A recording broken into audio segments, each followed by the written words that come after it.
पाई साहब के पास आना चाहूँगा क्योंकि शाह महमूद कुरैशी साहब के हवाले से भी ये गुफ्तगू ज़रूर होती रही है। मैं ज़रा ये क्लिप एक सुनाना चाहूँगा। मैं पाशा साहब से पूछना चाहूँगा कि ये तब्दीली क्या आ सकती है कानूनी तौर पर। एक तरफ वजारत दाखिला के सबसे अहम जो मिनिस्टर हैं, वजारत दाखिला को लीड कर रहे हैं, उनका ये मौक़िफ़ है और आज अदालती हुक्म ज़रूर आता है और फिर उनको छोड़ दिया जाता है, उनके खिलाफ और कोई कार्रवाई नहीं होती। तो ये तफरीक क्यों है, क्या फरमा रहे हैं राना साहब? सुनिए। आपने शाह महमूद को अंदर बंद किया हुआ है। शाह महमूद भी मनसूबाबंदी कर रहा था। बिल्कुल बिल्कुल शाह महमूद मनसूबाबंदी कर रहा है। हाँ। अब पाशा साहब, शाह महमूद साहब बकौल राना सनाउल्लाह साहब के मनसूबाबंदी कर रहे थे।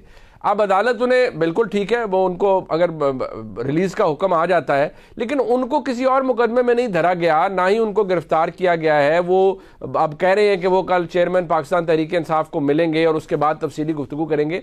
तो ये तफरीक आपको नजर आ रही है? क्योंकि सवाल लोग करते हैं कि जी फिर जो जिनको पकड़ा जा रहा है, हर बंदा तो डायरेक्टली इन्वॉल्व नहीं होगा, ना प्लानिंग में ना एग्जीक्यूशन में। तो ये गुंजाइश हम क्यों निकाल रहे हैं? और अगर निकाल रहे हैं तो ये अदालती निज़ाम के लिए या निज़ाम इंसाफ के लिए कितना बड़ा प्रॉब्लम है आपके नज़दीक?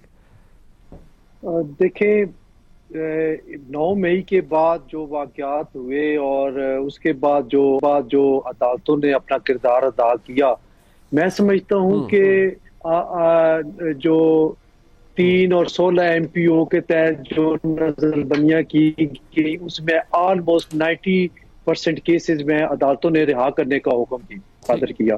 और हम बतौर इदारा पाकिस्तान बार कौंसिल भी ये समझते हैं कि पॉलिटिकल वर्कर्स पे ये 3 MPO और 16 MPO का नफाज जो है वो कोई मुनासिब नहीं है। ना ही सेक्शन 144 का जब नफाज होता है तो ये भी आर्टिकल वो क्या कहते हैं उसके खिलाफ है, जो बेसिक राइट है, फंडामेंटल राइट्स कॉन्स्टिट्यूशन में दिए गए हैं, राइट टू असेंबल। जी, राइट। अब बात ये है कि जो आप फरमा रहे हैं शाह महमूद कुरैशी साहब के हवाले से, तो मेरा ख्याल है, जो मुझे लग रहा है वो ये लग रहा है कि उन्होंने झंडा तहरीक इंसाफ का उठा लिया है।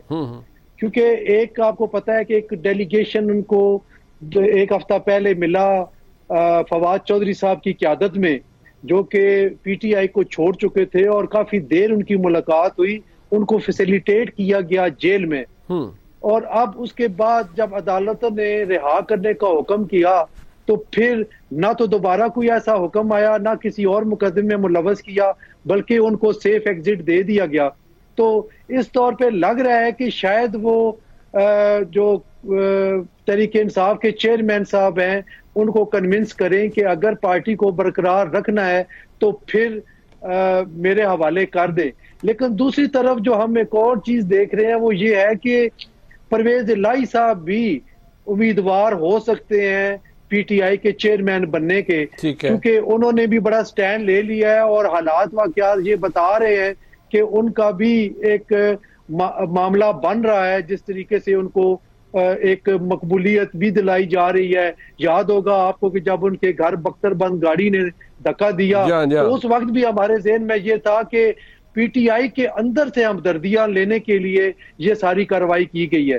तो मैं समझता हूं कि जो अब नजर आ रहा है खींचातानी शुरू होगी इसके बाद, वो शाह महमूद कुरैशी साहब की और परवेज इलाही साहब की आपस में होनी है, क्योंकि दोनों मजबूत उम्मीदवार हैं। बट एक बात भाई साहब, गुजारिश ये है, क्योंकि अभी मियां जावेद लतीफ साहब वो वफाकी वजीर हैं, वो कहते हैं कि शाह महमूद कुरैशी साहब उनकी नज़र में इन्वॉल्व नहीं है डायरेक्टली 9 मई की सारी तबाहकारी के अंदर।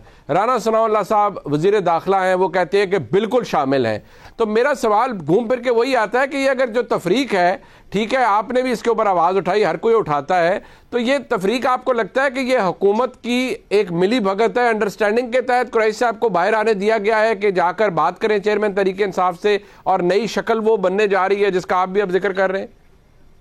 जी बिल्कुल ऐसा, और ये शायद लैक ऑफ कम्युनिकेशन हो। मैं ये तो नहीं कहता कि मियां जावेद लतीफ साहब और राना सनाउल्लाह साहब ने आपस में मिली भगत की होगी, हो सकता है कम्युनिकेशन का मामला हो, आपस में ना मिले हो, लेकिन जो बात है सॉफ्टनेस बहरहाल नजर आ रही है शाह महमूद कुरैशी साहब की तरफ के मामलात हुकूमत के सॉफ्ट हैं उनके हवाले से, जो आज की कार्रवाई है उसको देखते हुए